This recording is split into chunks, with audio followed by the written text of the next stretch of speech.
Bismillahirrahmanirrahim. Assalamualaikum warahmatullahi wabarakatuh. Alhamdulillahirabbil alamin. Wabihi nasta'in wa ala umurid dunya waddin. Wassalatu wassalam ala sayyidina Muhammadin wa ala alihi wa sahbihi ajma'in. Amma ba'd. Adik-adik sekalian, insyaallah sekarang kita akan melanjutkan pelajaran Fiqh Syafi'i lil Mubtadin. Sekarang kita sudah sampai kepada khutbah Id, yaitu dari keseluruhan fasal yang menjelaskan tentang sholat Id. Bagaimana khutbah Id ini? Apakah sama dengan khutbah Jumat atau ada yang lainnya? Nah, di sini dijelaskan. Khutbah Id ini hukumnya sunnah muakkad. Berarti kalau misalkan khutbah Id ini hukumnya sunnah muakkad, berbeda dengan khutbah Jumat dalam segi hukum. Karena khutbah Jumat hukumnya itu adalah wajib, sedangkan khutbah Id ini adalah hukumnya sunnah muakkadah. Maksudnya apa? Sunnah yang sangat dianjurkan. Waktunya yaitu setelah sholat Id, sebagaimana yang dilakukan oleh Rasulullah Shallallahu Alaihi Wasallam. Jadi waktunya khutbah Id itu adalah setelah sholat Id. Berbeda dengan khutbah Jumat, yang mana khutbah Jumat ini dilaksanakannya sebelum sholat. Paham ya? Jadi kalau misalkan khutbah sholat Id itu dilakukan setelah sholat, tetapi kalau misalkan khutbah Jumat itu dilakukan sebelum sholat. Ini adalah hal-hal yang berbeda daripada antara khutbah Id dan khutbah Jumat. Paham ya? Dari segi apa? Hukum berbeda. Dari segi letak khutbahnya itu berbeda. Kalau hukumnya sholat Jumat itu adalah kalau hukumnya khutbah Jumat itu adalah wajib. Kalau hukumnya khutbah Id itu adalah sunnah. Waktunya khutbah Jumat adalah sebelum sholat, adapun waktunya khutbah Id adalah setelah sholat. Waktunya khutbah Jumat adalah sebelum sholat, adapun khutbah Id itu setelah sholat. Maka hal-hal yang disunahkan dalam khutbah Id itu apa? Yang pertama, khutbah Id dilaksanakan setelah sholat, bukan sebelumnya. Nah, tadi yang seperti saya jelaskan, perbedaannya dengan khutbah Jumat itu apa? Ya di sini. Kalau khutbah Id itu dilaksanakan setelah sholat, bukan sebelumnya. Yang kedua, rukun dan sunnah dalam khutbah Jumat juga merupakan rukun dan sunnah dalam khutbah Id. Walaupun berbeda tempat dan hukumnya, tetapi rukun dan sunnah-sunnah khutbah yang ada di sholat Jumat dan yang ada di sholat Id itu khutbahnya itu sama dalam hal rukun dan sunnah-sunnahnya. Yang ketiga apa? Khutbah Id terdiri dari 2 khutbah sama persis seperti khutbah Jumat. Nah, ini juga sama. Ada 2 khutbah. Ada 2 khutbah dipisah dengan tadi nanti ada baca sholawat misalkan atau yang lainnya. Pokoknya ada 2 khutbah sama persis seperti sholat Jumat. Sholat Jumat kan kita warga Nahdlatul Ulama itu ada 2 khutbah. Yang keempat, pada khutbah pertama khatib disunnahkan memulai dengan takbir 9 kali. Jadi sebelum memulai khutbah pada khutbah pertama itu khatib ini, orang yang khutbah ini bertakbir selama 9 kali, sedangkan pada khutbah yang kedua ini bertakbir sebanyak 7 kali. Ingat ya perbedaannya. Kalau misalkan di sholat Id, kalau misalkan di sholat Id, takbirnya imam itu rokaat pertama itu 7 kali takbir, sedangkan rokaat kedua itu 5 kali takbir. Adapun ketika khutbah Id adalah imam ini, khatib ini bertakbir pada khutbah yang pertama sebanyak 9 kali, sedangkan pada khutbah yang kedua ini bertakbir selama 7 kali. Yang kelima, mengucapkan salam sebelum memulai khutbah, sama dengan khutbah Jumat.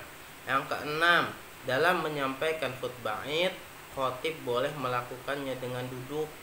Berbeda dengan sholat Jumat, harus berdiri selagi mampu. Sebab apa? Sebab sholat Id hukumnya ini sunnah. Begitu juga dengan khutbahnya, berbeda dengan sholat Jumat. Jadi kalau misalkan ada orang males nih, cuman ikut sholat Id aja, terus gak ikut khutbahnya, bagaimana hukumnya? Enggak apa-apa.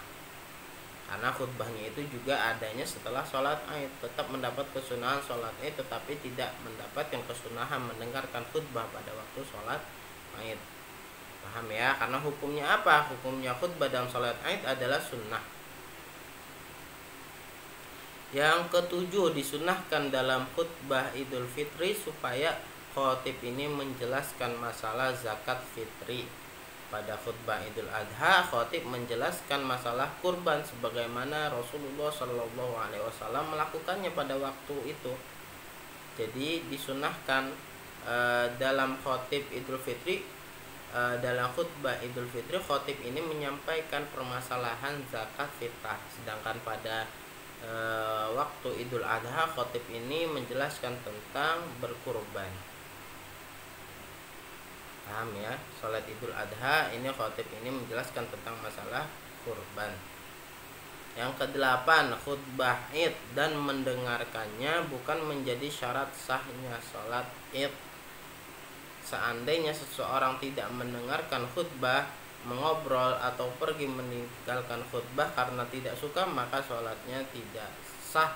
Maka sholatnya sah dan tidak perlu mengulanginya. Paham ya? Sholatnya sah dan tidak perlu mengulanginya. Berbeda dengan sholat Jumat. Jadi apabila ada di sholat Id ini ada satu orang nggak suka sama imamnya, wah imamnya kayak gini, jadi sholat aja habis itu nggak mendengarkan khutbah, bagaimana hukumnya? Maka nggak apa-apa, tetapi tidak mendapatkan kesunahan mendengarkan khutbah. Paham ya? Adapun tempat pelaksanakan sholat Id boleh dilaksanakan di masjid atau di tanah lapang. Paham ya? Boleh dilakukan di masjid atau di tanah lapang atau di alun-alun, terserah mana yang lebih baik. Jika masjidnya luas dan bisa menampung semua jamaah, maka sholat Id di masjid lebih utama. Adapun apabila masjidnya itu besar, masjid di kota itu besar, masjid di desa itu besar, bisa menampung jamaah luas, dan ada lapangan bola yang besar juga, maka selagi masjid ini bisa menampung jamaah yang banyak, maka tetap disunahkan sholat Idnya itu di masjid, bukan di lapangan. Tetapi andaikan masjidnya itu kecil sehingga jamaahnya itu nggak muat kalau sholat Id, maka lebih baik apa? Sholat Idnya di lapangan yang luas. Ini adalah tata cara sholat Id. Karena apa masjid lebih diutamakan dalam melaksanakan sholat Id? Karena masjid ini adalah tempat yang mulia dibandingkan tempat yang lainnya, dan juga karena banyak riwayat yang menjelaskan akan keutamaan sholat di masjid, mendapatkan kesunahan tahiyatul masjid. Misalkan berjalan menuju masjid itu sama aja sedekah, wa bikulli khatwatin tamshiha ila shalah sedekah. Jalan menuju masjid itu mendapatkan apa? Pahala. Duduk di dalam masjid mendapatkan pahala, hanya duduk saja dengan diniatkan i'tikaf. Paham ya? Karena banyak sekali keutamaan masjid yang tidak bisa ditemukan di tempat-tempat yang lainnya. Makanya disunahkan untuk sholat Id, lebih disunahkan di sholat di masjid. Adapun Rasulullah SAW melaksanakan sholat Id di luar masjid dikarenakan Masjid Nabawi pada saat waktu itu tidak cukup untuk menampung jamaah sholat Id. Jadi pada zaman dahulu memang Nabi Muhammad SAW itu melaksanakan sholat Idnya bukan di masjid, tetapi ada alasannya. Karena apa? Karena pada zaman waktu itu Masjid Nabawi ini tidak bisa menampung jamaah yang banyak. Sehingga apa? Sehingga kalau misalkan dipaksakan di sana maka membludak, nggak mencukupi. Makanya sholat Idnya itu di luar masjid. Andaikan pada waktu itu jamaah bisa tertampung semua di Masjid Nabawi, insya Allah Rasulullah akan sholat di masjid. melihat karena lebih banyak keutamaan masjid daripada tempat-tempat yang lain. Paham ya? Nah, sekarang kita akan menjelaskan tentang takbir pada hari raya. Takbir pada hari raya itu hukumnya sunnah bagi yang tidak melaksanakan ibadah haji pada Idul Adha. Paham ya, hukumnya itu sunnah melantunkan takbir. Takbir hari raya ini dibagi menjadi dua, takbir muqayyad dan takbir mutlak. Yang pertama, takbir muqayyad. Apa itu takbir muqayyad? Takbir muqayyad yaitu takbir yang dilaksanakan setiap selesai sholat. Misalkan pada hari raya Idul Adha, nah ini setiap sholat kan kita bertakbir. Ya, ini juga dinamakan takbir muqayyad. Paham ya? Yang kedua, takbir mutlak, yaitu takbir yang tidak terikat waktu dan tempat. Takbir muqayyad ini maka bisa dilaksanakan di rumah-rumah atau di masjid-masjid atau di jalan-jalan, baik malam ataupun di siang hari dan yang lainnya. Inilah takbir yang disunahkan pada hari raya Idul Fitri dan juga Idul Adha. Ketika Idul Fitri, ketika sudah dipastikan waktunya nanti malam itu Idul Fitri dan besok yang melaksanakan sholat id, maka malamnya kan biasanya Idul Fitri apa? Orang-orang pada bertakbir, Allahu Akbar, Allahu Akbar, Allahu Akbar, ada takbir semua. Nah, ini dinamakan takbirnya mutlak, tidak hanya dilaksanakan setelah sholat saja, tidak hanya dilaksanakan di masjid-masjid aja, tapi bisa dimanapun. Itu pada hari raya Idul Fitri, begitu juga Idul Adha.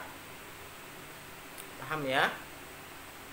Takbir dimulai sejak terbenamnya matahari pada malam hari raya hingga imam melaksanakan takbiratul ihram untuk sholat id. Ini adalah apa? Waktu dimulainya takbir, yaitu ketika sudah masuk pada hari raya.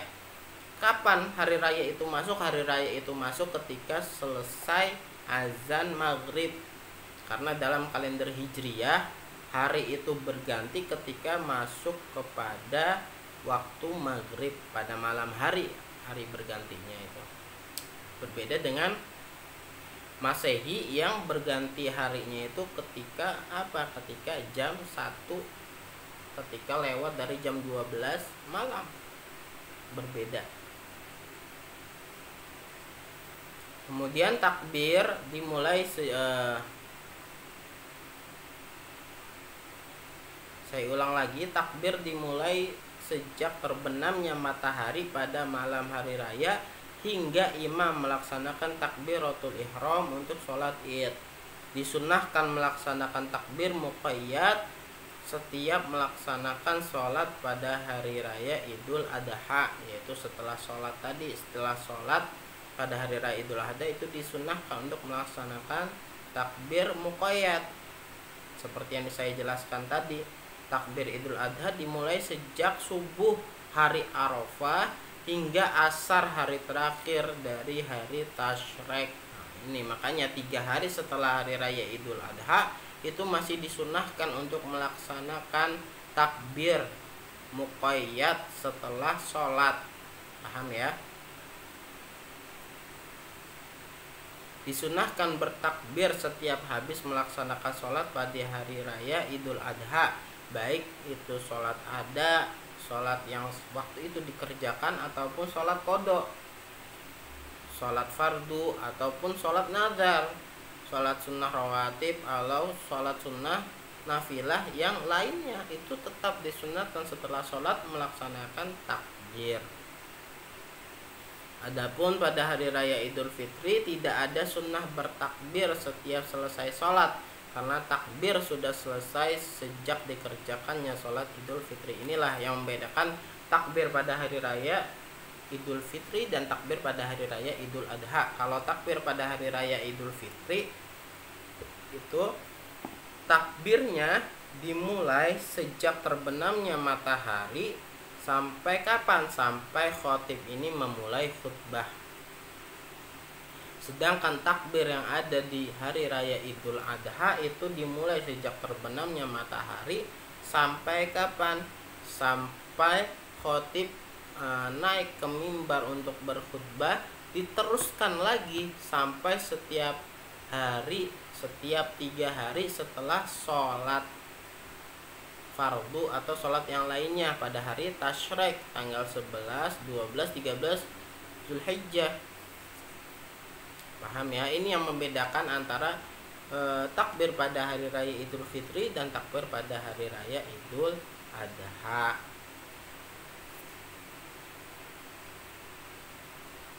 Adapun kalimat takbir itu adalah Allahu Akbar, Allahu Akbar, Allahu Akbar, la ilaha illallah, wallahu akbar, Allahu Akbar, walillahil hamd.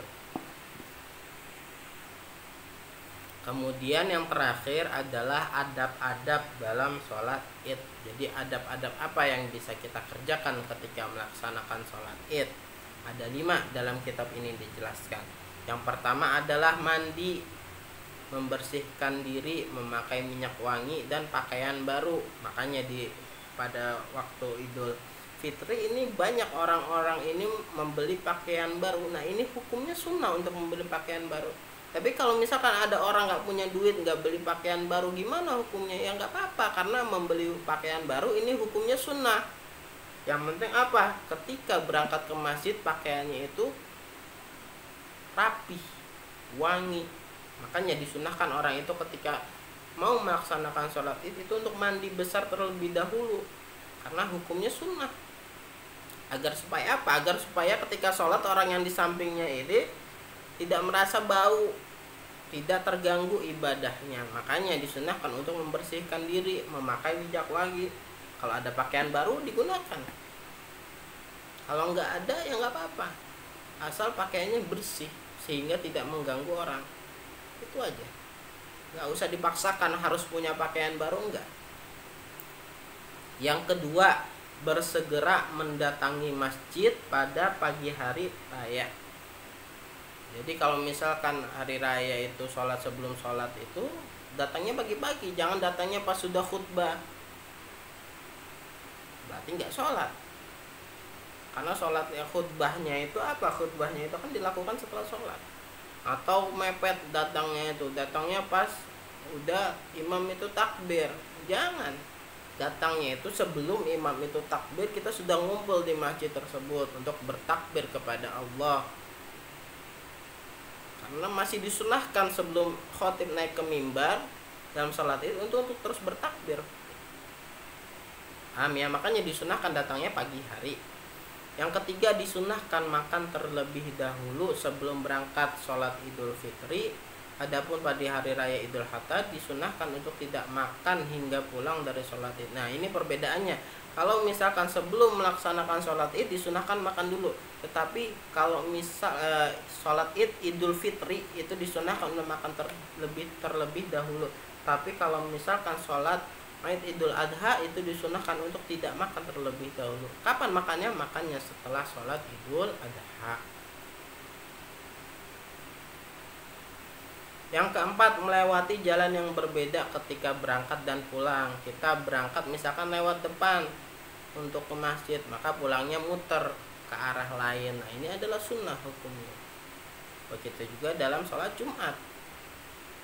Dan yang terakhir adalah imam dimakruhkan melaksanakan sholat sunnah sebelum melaksanakan sholat id, dan tidak makruh yang lainnya. Jadi khusus bagi si imam ini makruh untuk melaksanakan sholat sunnah sebelum melaksanakan sholat id.